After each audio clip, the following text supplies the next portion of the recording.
It's something that we all dream about when we work for a company. You're in a rat race and you wonder what it would be like to run your own company, to be your own boss.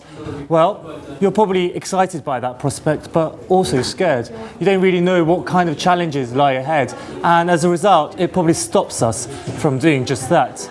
This week on CAS Talks, I'm joined by David Mellor, who is a visiting lecturer here at CAS Business School. And this is actually an experience that you went through yourself. You left your life as a corporate banker in the city and started your own business. Yeah, that's right. In 2001, my first day in business on my own was the Monday of the week of 9/11. So I thought, what on earth have I done? Great timing. My first client was in Manhattan as well. But yeah, I'd worked latterly in venture capital at Deutsche Bank, and I'd got an appreciation of what a successful small business looked like, and I'd had great fun being a non-exec director on some of our investments, and decided that my affinity with the little guy was growing greater than my affinity for the big gorilla whose investment I was protecting.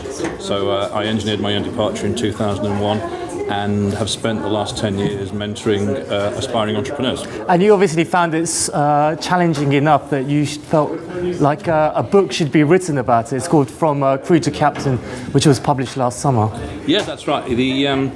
The book is the one I really wish had existed back in 2001, because it would have saved me wasting a lot of time, energy, money, and making a whole load of mistakes. So I thought I wanted to give something back. So the book is very much an aid memoir for anyone who is either contemplating setting up their own business or has started and maybe had a false start, just to help point them in the right direction. And what kind of lessons did you feel that you could have been taught to help you along in running your own new business? I think looking back, if I had my time again, I would have enlisted the help of a mentor much earlier, because it's very useful to have an arm's length impartial sounding board who tells you what you need to hear rather than what you think you want to hear. So it's like the biblical concept of tough love. They kind of tell it as it is. I also think that when you're bootstrapping something, as most people do, it's very easy to make false economies in terms of not surrounding yourself with quality. And I think it's really important that in every service provider you need to build the business, that you go for quality.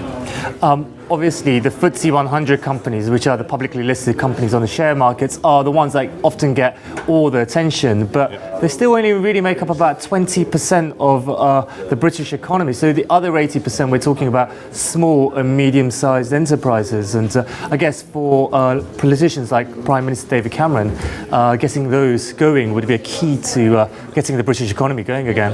I think it's really, really important, particularly as for a lot of these people, they're trying to move the business from being a lifestyle business that's literally funding their lifestyle to a value business that somebody else will want to buy, because quite often it's linked into their personal financial planning as their retirement nest egg. So if they can't create value in the business and the environment doesn't support that, then it's going to restrict their ability to actually retire. They're going to have to keep on working way beyond the date that they maybe would choose, because they can't engineer the sale.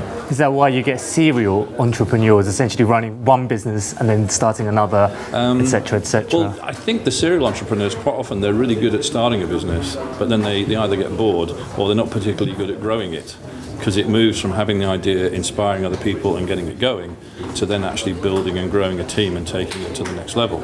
And sometimes they're better going and starting again, because they find that more fun than actually, building up an empire as such. But the challenge from moving from startup to essentially a more mature company, this is a great challenge for essentially individuals who often have no business studies. And I think that one of the key things is that they have in terms of emotional intelligence, they have a very high level of self-awareness.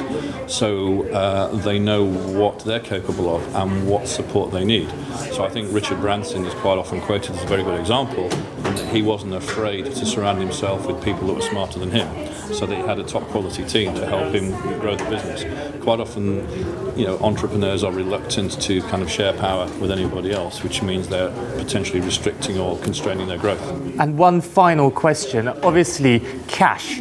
It's probably the golden word for all entrepreneurs, but you believe that cash isn't always actually the reason why businesses fail? Well, I think it's quite often said that the main reason small businesses fail is they run out of cash, which is 100% accurate but not particularly helpful. It's a bit like saying the patient died because he stopped breathing. Quite often the reason that they do run out of cash is that the person or persons that founded the business did not know as well as they needed to the business they were getting into, so they sort of went in eyes wide shut rather than eyes wide open. So I think you can't do enough research in terms of the market you're going into to make sure you are going into a market where you're a solution to a problem rather than a solution that's got to go find a problem and it's big enough for you to actually create the value business that you seek. David Mellor, thank you very much. Pleasure.